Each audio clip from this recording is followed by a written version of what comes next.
কৃষক ভাইরা আসসালামু আলাইকুম। আমি এখন মাটিতে কিভাবে বীজ রোপণ করতে হয় তা নিয়ে আলোচনা করব। আমার আলোচনার বিষয় শুনে আপনাদের হয়তো মনে হতে পারে এটা কোনো আলোচনার বিষয় হলো। হ্যাঁ, আলোচনার শেষে বুঝতে পারবেন কেন এই আলোচনাটা করছি।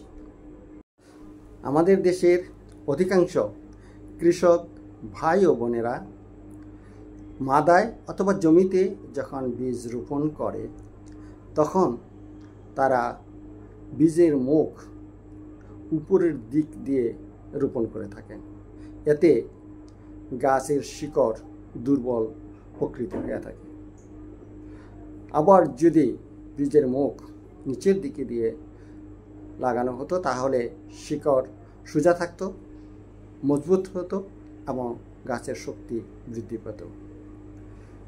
যদি আড়াআড়িভাবে বীজ রোপণ করা হয় তাহলেও শিকড় মোটামুটি সোজা হবে, কিন্তু যেহেতু বীজটা 45 ডিগ্রি ঘুরে অঙ্কুরিত হতে হয় সেক্ষেত্রে একটু সময় বেশি লাগে এবং সামান্য দুর্বল হতেও পারে গাছ।